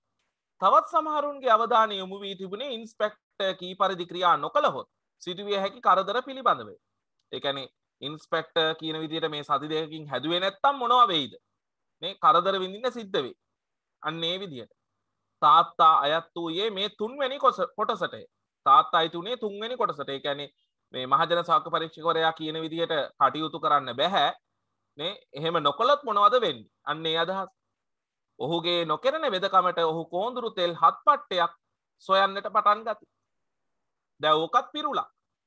ඒ කියන්නේ නොකරන වෙදකමට කෝඳුරු තෙල් 7 පට්ටයකුත් තවත් ඩිංගකුත් ඕනෑ කියලා පිරුලක් අපේ ජන සමාජයේ තියෙනවා. නොකරන වෙදකමට කෝඳුරු තෙල් 7 පට්ටයකුයි තවත් ඩිංගකුයි ඕනෑයි කියලා. මොකද්ද මේ කෝඳුරු තෙල් 7 පට්ටයකුත් තවත් ඩිංගකුත් කියලා කියන්නේ? කෝඳුරුවා කියලා කියන්නේ බොහොම කුඩා සතෙක්. කළු පාට පුංචි සතා කෝඳුරුවා. එතන කෝඳුරුවන්ගෙන් තෙල් හිඳින්නේ නැහනේ. කෝඳුරුවා කියන සතාගෙන් තෙල් ගන්න බෑනේ. කෝඳුරුවා කියන සතාගෙන් තෙල් ගන්නවා නම් කෝඳුරුවෝ මිලියන ට්‍රිලියන බිලියන ගණන් එකතු කරන්න වෙනවා කෝඳුරුවන්. කෝඳුරුවන්ගෙන් තෙල් හිඳිනවා නම්. එහෙම හිඳින තෙලක් නැහැ. කෝඳුරු තෙල් කියලා කියන්නේ නැති තෙලක් නේ. එහෙම තෙලක් නැහැ. තල තෙල් තියෙනවා නේ පැහැදිලි. කොහොඹ තෙල් තියෙනවා. නමුත් කෝඳුරු තෙල් කියලා જાතියක් නැහැ. නමුත් කියන්නේ කවදාවත් කෙරෙන්නේ නැති දෙයක් සම්බන්ධයෙන් ඔහොම කියනවා. ඒ කියන්නේ කවදාවත් කෙරෙන්නේ නැහැ.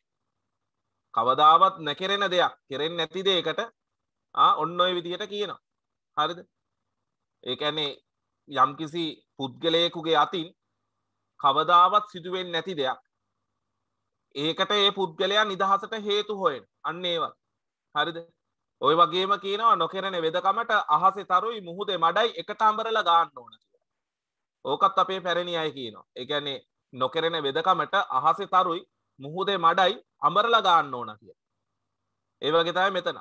මේ නොකරන වෙදකමට ඔහු කෝඳුරු තෙල් 7 පට්ටයක් සොයන්නට පටන් ගත්තා. කෝඳුරු තෙල් යම්කිසි වෙදකමකට ඕනේ නම් ප්‍රතිකාරයකට ලෙඩකට ප්‍රතිකාරයක් හැටියට කෝඳුරු තෙල් ඕනේ නම් ඕනේ කියලා කියනවා 7 පට්ටයක්. ඒ කියන්නේ පට්ට 7ක්. සාමාන්‍යයෙන් පැණි පට්ටය කියලා කියන්නේ. පැණි පට්ටය කියලා කියන්නේ සාමාන්‍යයෙන් අපි හිතමුකෝ මේ ටිකක් යම්කිසි විදිහකින් පොඩි කෝප්පයක පමණ ප්‍රමාණයක්. ටිකක් ලොකු ප්‍රමාණයේ කෝප්පයක පමණ ප්‍රමාණයක් පට්ටයක් කියලා කියනවානේ. අර ඉස්සර පැණි පට්ට කියලා කියන්නේ අර කිතුල් මේ කොළපුවෙන් හදලා මේ පැණි වක් කරලා හදන පැණි පට්ට තියෙනවා. ඒකෙන් කෙලවරක් කපලා තමයි පැණි වක් කරගන්නේ. පැණි මුලක් කියලා කියන්නේ. මේ පැණි පට්ට කියන්නේ අන්න ඒවා. එතකොට කෝඳුරු තෙල් පට්ට 7ක් කියලා කියන්නේ අන්න ඒ වගේ පට්ට 7කුයි තවත් ඩිංගකුත් ඕනේ කියලා කියනවා මේ යම්කිසි වේදකමක් සඳහා. ඒ කියන්නේ කවදාවත් කරන්න බැරි දෙයක්. කවදාවත් කරන්න බැරි දෙයක්. හරියට අර නොමල ගයකින් අබ මේ ඇට ගේන්න කිව්වා වගේ තමයි. කවදාවත් කරන්න බැරි දෙයක්. කිසිවෙක් නොමල ගෙදරකින් අබ ටිකක් ගේන්න කියලා බුදුරජාණන් වහන්සේ කිසා ගෞතමීට පැවසුවෙත් කවදාවත් ප්‍රතිකාරයක් නැහැ මරණය කියන දෙයට. මරණය කියන දෙයට එකම ප්‍රතිකාරය තමයි මේ මොනවාද නිවන් දැකීම. නිවන් දැකීම සිදු වුණොත් එහෙම නිවනටපත් වුණොත් එහෙම ඉපදීමක් නැහැ. ඉපදීම නැතිනම් මරණයකුත් නැහැ. එන එකම ප්‍රතිකාරය ඒක. අන්න ඒ වගේ අර නොකරන වෙදකමට කෝඳුරු තෙල් 7 පට්ටයක් සොයන්න පටන් ගති කියලා කියන්නේ කවදාවත් තාත්තා වැසිකිලියක් හදන්නට කිසිම සූදානමක් නැහැ. කවදාවත් මේ තාත්තා වැසිකිලියක් මේ තාත්තගේ අතින් ඉදි වෙන්නේ නැහැ. ඒකට ඔහු විවිධාකාර නිදහසට හේතු කියන්න පටන් ගත්තා. ඒකයි ඔය කියන්නේ. නේ කොඳුරු තෙල් හත් පට්ටයක් සොයන්නට පටන් ගති කියන්නේ ඒකයි. හැදෙන්නේ නැහැ වැසිකිළියක්. නමුත් ඒ වුණාට ඒකට විවිධ නිදහසට හේතු කියන්න පටන් ගත්තා. මේ ඉතින් කාට තියෙන සල්ලිද? ඔහු වර එක ආසයි. නේ වරක් ආසයි. කාට තියෙන සල්ලිද? තියෙන දෙයක් හරි නේද? තියෙන දෙයක් විකුණලා හරි සල්ලි හොයාගත්තා කියමුකෝ. කෝ ඉතින් බාස්ලා. නේ තියෙන දෙයක් විකුණලා හරි සල්ලි හොයාගත්තා කියමුකෝ. ඔය වගේ ප්‍රකාශයක් වුණත් අහන්න පුළුවන් විභාගෙට. හරිද? තියෙන දෙයක් විකුණලා හරි සල්ලි හොයාගත්තා කියමුකෝ. කෝ ඉතින් බාස්ලා. ඔහු නැවත ආසයි. මේ ආපහු අහන. කෝ බාස්ලා. අනිත් එක අපි දන්නේ නැහැ ඔය වැසිකිලි හදන්න. ඒකට බාසුන් නැහැ කෙනෙක් එපේ. නේ ඒ විදිහ. වර්ෂාවක් වැස පායන්නක් මෙන් කතා බහද කාලයත් සමග තුරල් වී යන්නට වී. බලන්න වර්ෂාවක් වැස පායන්නක් මෙන් අන්න ඒකත් එක්තරා විදිහක මේ පිරුලක් රූඩියක්. අපි කියන්නේ නේ අම්මෝ වැස්සක් වැහැලා පෑවුවා වගේ. වැස්සක් වැහැලා පෑවුවා වගේ. දැඩි එකවර දැඩි නිශ්ශබ්දතාවක් ඇති වෙනවා නම් අපි කියනවා වැස්සක් වැහැලා පෑවුවා වගේ. ඒ වගේ මෙතන උපමාවක් හැටියටත් මේක ගන්න පුළුවන්. වර්ෂාවක් වැස පායන්නක් මෙන් වැස්සක් වැහැලා පෑවුවා වගේ කතා බහ මොන කතා බහද? මේ වැසිකිලි සෑදීම සම්බන්ධ කතා බහ. වැසිකිලි සෑදීම සම්බන්ධ කතා බහද කාලයත් සමග තුරල් වී යන්නට වී. තුරල් වී යන්නට වී. වැසිකිලි සෑදීම සම්බන්ධ කතා බහත් යම් කාලයක් ගත වෙනකොට තුරල් වෙලා යන්නට ගියා. මොකද හේතුව? අඩු වෙලා යන්නට ගියා. තුරල් වෙලා. තුරුල් වෙලා නෙමෙයි තුරල් වෙලා. තුරල් කරනවා කියලා කියන්නේ තුරල් වෙනවා කියලා කියන්නේ අඩු වෙන. සාමාන්‍ය කටවහර තියෙන වැස්ස තුරල් කරනකන් ඉඳලා යන්න. යන්න පුළුවන් වැස්ස තුරල් කරලා. වැස්ස තුරල් වෙනකන් ඉන්න. තුරල් වෙනකන් කියලා කියන්නේ අඩු වෙනකන්. නේ එතකොට වැස්සක් වැහැලා පායනවා වගේ මේ වැසිකිලි සෑදීමේ කතා බහත් කාලයත් සමග ටික අඩු වෙලා යන්න වුණා. හරිද? මොකද හේතුව තමයි සති දෙකකින් මහජන සෞඛ්‍ය පරීක්ෂකවරයා ආවේ නැති නිසා. අර මහ ලොකුට කිව්වනේ සති දෙකකින් ඇවිල්ලා බලනවා එතකොට තියෙන්න ඕනේ කියලා. නමුත් ඒ කියපු විදිහට සති දෙකකින් මහජන සෞඛ්‍ය පරීක්ෂකවරයා ආපු නැති නිසා හැමෝන්ටම ටික කාලයක් යනකොට මේ වැසිකිලි සෑදීමේ නියෝගය අමතක වුණා. හැබැයි ඒ නියෝගය අහෝසි වුණේ නැහැ. ඒ නියෝගය අමතක වුණා විතරයි. රජය විසින් මේ නියෝගය හකුලා ගත්තේ නැහැ. ඒ නියෝගය අහෝසි වුණේ නැහැ. ගම්වැසියන්ට ඒ නියෝගය අමතක වෙලා ගියා පමණයි. පැහැදිලි මෙතින්. සති දෙක තුනකින් මේ හැම දිනාටම අමතක වී ගිය ලෙසක් පෙනෙන්නට තිබුණා. සති දෙක තුනකින් ඒ නියෝගය හැම දිනාටම අමතක වී ගිය ස්වභාවයක් දකින්නට ලැබුණා. එහෙත් මකරා නිදාගත්තා විනා මිය ගියේ නැහැ. මකරා නිදාගත්තා මිසක් මැරුණේ නැහැ. මොකද්ද මේ කියන්නේ? ඔන්න එක්තරා විදිහක තවත් සංකේතාර්ථයක්. මොකද්ද මේ කියන්නේ? මකරා නිදාගත්තා විනා මිය ගියේ නැත. මොකද්ද මේ මකරාගෙන් සංකේතවත් වෙන්නේ? මකරාගෙන් සංකේතවත් වෙන්නේ සමහරක් අය හිතනවා මේ මහජන සෞඛ්‍ය පරීක්ෂකවරයා කියලා නෑ. මකරාගෙන් සංකේතවත් වෙන්නේ වැසිකිලි සෑදීමේ නියෝගය. මකරා නිදාගත්තා විනා කියලා කියන්නේ මේ වැසිකිලි සෑදීමේ නියෝගය ටික කාලයක් යටපත් වුණා විතරයි. වැසිකිලි සෑදීමේ නියෝගය ටික කාලයක් යටපත් වුණා විතරයි. අහෝසි වුණේ නැහැ. ඒකයි නිදාගත්තා විනා මිය ගියේ නැත කියලා කියන්නේ. තේරෙනවද? පැහැදිලිද? එහෙත් මකරා නිදාගත්තා විනා මිය ගියේ නැත කියලා කියන්නේ මකරා නිදාගත්තා මිසක් මිය ගියේ නැහැ කියලා කියන්නේ අර වැසිකිලි සෑදීමේ නියෝගය යම්කිසි කාලයකදී යටපත් වෙලා ගියා විතරයි. ඒක නියෝගය අහෝසි වුණේ නැහැ. අවලංගු වුණේ නැහැ. අනික් අය නින්දට ගිය අතර ඌ යලිත් නැගිට ගම පුරා සැරිසරන්නට වී. අනික් අය නින්දට ගිය අතර කියලා කියන්නේ ගම්වැසියන්ට මේ වැසිකිලි සෑදීමේ නියෝගය අමතක වෙලා ගියා. ඒකයි ඔය නින්දට ගිය අතර කියලා කියන්නේ. මොකද ගම්වැසියෝ දිනපතා නිදා ගන්නවනේ. මෙතන එහෙම අදහසක් නෙවෙයිනේ කියන්නේ.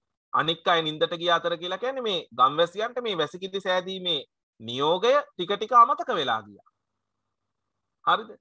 නමුත් ඒ අතරතුර නැවතත් හදිසියෙම මේ වැසිකිලි සෑදීමේ නියෝගය නැවත ගම පුරා සැරිසරන්නට පටන් ගත්තා.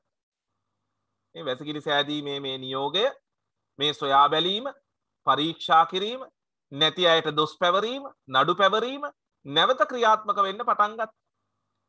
මාස දෙකකට පමණ පසු, ඒ කියන්නේ සති දෙකකින් එනවයි කියපු මිනිස්සයා ඇවිල්ලා තියෙන්නේ මාස 2කට පස්සේ. එතනින් තියෙනවා යම් කිසි විදියක අර කියන විදිහටම ඕවා සිද්ධ වෙන්නේ නැහැ. යම් කාලයක් ගත වෙනවා කියන. මාස 2කට පමණ පසු ගමේ නාගරික කෙළවරේ සිට නාගරික කෙළවරේ කියලා කියන්නේ අර පාරට කිට්ටුව තියෙන ගමේ මේ වැඩිපුර ගෙවල් තියෙන ප්‍රදේශය. නාගරික කෙළවර කියන්නේ ඒකයි. ගමේ වැඩිපුර එක ළඟ ගෙවල් හැදිලා තියෙන ප්‍රදේශයේ නාගරික කෙළවරේ සිට කුණු ඉස්පෙක්ටර් යලිත් හොල්මන් කරන බව කල්තියාම දැනගන්නට ලැබිණි. හොල්මන් කරන බව බලන්න. ඕවා තමයි ගැමි වහර. ඒ කියන්නේ හොල්මන් කරනවා කියලා කියන්නේ මේ මහජන සෞඛ්‍ය පරීක්ෂකවරයා මිය ගිහිල්ලා ඊට පස්සේම පුද්ගලයාගේ ආත්මය මේ ගම්වල සැරිසරනවා කියන එකද නෑනේ. කුණු ඉස්පෙක්ටර් යලිත් හොල්මන් කරන බව. හොල්මන් කරනවා කියලා කියන්නේ තනින් තනින් මතු වෙනවා. ඒ කියන්නේ තැන් තැන් වලින් ඔන්න ආරංචි එනවා. අද අන්න අර ගෙදරට ඇවිල්ලා තිබුණා. ඒ ගෙදර නම් වැසිකිළිය හදලා තිබිච්ච නිසා මුකුත් කියලා නැහැ. අර ගෙදර වැසිකිළිය හදලා දොර දාලා තිබුණේ නැහැ කියලා බැනලා ගිහිල්ලා තිබුණා. එතකොට මේ ගෙදර වහල නැහැ කියලා කියන්නේ හදපු වැසිකිළිය වහල හෙවිලි කරලා නැහැ කියලා දොස් කියලා තිබුණා. මේ ගෙදර වැසිකිළිය හදන්න අඩුම තරමේ උත්සාහයක්වත් දරලා තිබුණේ නැහැ. ඒ නිසා මේ නඩු දාන්න ලියාගෙන ගිහිල්ලා තිබුණා. ඔය ආදී වශයෙන් ඔන්න පෝගාල තොරතුරු වෙනවා. මොකද ගමේ බොහොම ඉක්මනින් මේ ආරංචි සංසරණය වෙනවනේ. ඒ නිසා හෝගාල ඔන්න තොරතුරු වෙනවා නේ. කුණු ඉස්පෙක්ටර් යලිත් හොල්මන් කරන බව කල්තියාම දැනගන්නට ලැබින. එතෙක් නිදා සිටියෝ වහා අවදි වන්නට වූහ. හරීම ලස්සනට මේ වචන යොදලා තියෙනවානේ. මෙන්න මේ කොටස හරිම රසවත්. හරිම රසවත්. අපට මැවිලා පේනවා මේ අවස්ථාව. මේ නිදාගෙන හිටපුවා හරියට අර කාටූන් රූපරාමු පෙලක් වගේ. හරියට අර සූරපප්පකේ අර මකබාස් අර මිසර වැසියන්ගේ අර ඒ ඉදිකිරීම් ටට්ටක් ගාලා කරන්නේ අපිට අන්නේ දෙයක් තමයි මැවිලා පේන්නේ. අපිට මැවිලා පේනවා මනසේ. මේ එතෙක් නිදා සිටියෝ කියලා කියන්නේ මේ වෙනකන් නිදාගෙන හිටියා කියන එක නෙවෙයිනේ. මේ වැසිකිලි සාදන් නැතුව හිටපු අය. එතෙක් නිදා සිටියෝ කියන්නේ ඒකයි. වැසිකිලි හදන්න නැතුව ඔය එක එක මේවා අරවා මේවා කිය හිටපු අය වහා අවදි වන්නට වූහ. වහා අවදි වන්නට උනා කියලා කියන්නේ වැසිකිලි සාදන්න පටන් ගත්ත කියන එක බලන්න සංකේතාර්ථ. එතෙක් නිදා සිටියෝ වහා අවදි වන්නට වූහ. අවදි වී දුව පැන ඇවිදින්නට වූහ. මොකද්ද ඒ කියන්නේ? එතෙක් කල් වැසිකිලි හදන්න නැතුව හිටපු අය ටක් ගාලා එහෙට මෙහෙට කලබලව කියන්නේ එහෙට මෙහෙට දඟලලා ඒ කියන්නේ ටක් ගාලා ඉක්මනට මේ ගෙවල් වලට අවශ්‍ය කරන මේ සිමෙන්ති කොට්ට ගල් වැලි අරවා මේවා ගෙනල්ලා මේ වැසිකිලි හදන්න පටන් ගත්තා. ඒකයි උතන කියන්නේ. මේ එතෙක් නිදා සිටියෝ වහවහා අවදි වන්නට වූහ. අවදි වී දුව පැන ඇවිදින්නට වූහ. සිමෙන්ති කොට්ටය දෙක ගල් හා වැලි සමග හැම ගෙදරක් ළඟම පාහේ ගොඩ ගැසෙන්නට විය. අපිට මැවිලා පේනවා. හරියට නිකන් හැම ගෙදරකම නිකන් කාටූන් රූපරාමු පෙලක් වගේ අර බ්ලික් බ්ලික් බ්ලික් බ්ලික් ගාලා අර ගල් ගොඩවල් වැලි ගොඩවල් සිමෙන්ති කොට්ට මේ ගොඩ ගැහෙනවා. ටට්ටක් ගාලා මෙහෙම වැසිකිලි බලන් ඉදිද්දි හැදෙනවා ගමේ ගෙවල් වල. අපිට මනසේ මැවිලා පේනවා මේ අවස්ථාව. කාටූන් රූපරාමු පෙලක් වගේ. එය මේසන් බාස්වරුන්ට වැඩ අධික ඉතා වාසිදායක කාලයක් විය. කොහොමත් එහෙමනේ. හරිද? දැන් රජයේ විසින් ඒ පැවති ආණ්ඩුව විසින් මේ වගේ නියෝගයක් කරාම බ්‍රිතාන්‍ය ආණ්ඩුව ඒ කාලේ තිබුණේ. එතකොට යටත් විජිත පාලනේ. එතකොට ඒ කාලය තුල මේ වගේ නියෝගයක් දුන්නාම මේසන් බාසුන් නැහැලට බොහොම වැඩ අධික ඉතාම වාසිදායක කාලයක් වුණා. පැහැදිලිනේ? මේසන් බාසුරුන්ට වැඩ අධික ඉතා වාසිදායක කාලයක් විය. වැඩක් නැතිව තැන තැන රස්තියාදු වෙමින් සිටි ගැටවරයෝද හදිසි බාස්වරුන් වන්නට වූහ. මේ වැඩක් නැතුව හේ තැන් තැන්වල රස්තියාදු වෙමින් හිටපු ගැටවරයෝ තරුණයෝ ගැටවරයෝ කියලා කියන්නේ තරුණයෝ හරි හමං රැකියාවක් නැතුව කිසිම කුඹුරු වැඩක් හේනක කුඹුරක වැඩක් කරන්න නැතුව පාලං උඩ බෝක්කු උඩ වාඩි වෙලා තැන් තැන්වල රස්තියාදු වෙවි හිටපු ගැටවරයොත් අර ගතමනාවක් ලැබෙන නිසා මේසන් බාස්වරුන්ට තියෙන අධික ඉල්ලුම නිසා මේසන් බාසුන් නැහැලට පළවෙනියෙන්ම අත්උදව් දෙන්න යනවා. ඊට පස්සේ අර ගල් බඳින හැටි ඉගෙන ගන්නවා, සිමෙන්ති යන හැටි ඉගෙන ගන්නවා, කොන්ක්‍රීට් එක දාන හැටි ඉගෙනගෙන මොකද කරන්නේ? තම තමන්ලා බාසුන් නැහැල බවට පත් වෙනවා. ඒකයි ඔය කියන්නේ නේ. සිටි ගැටවරයෝද හදිසි බාස්වරුන් වන්නට වූහ.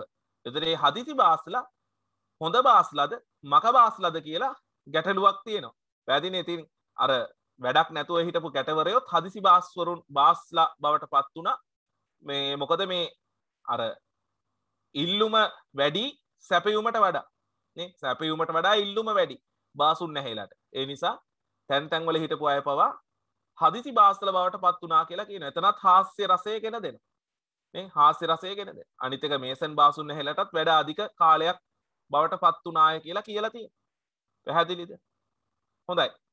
අපි තවත් කොටසකින් ඊළඟ දවසේ මේ ගැන සාකච්ඡා කරමු මේ කෙටි කතාව ඉතුරු ටික.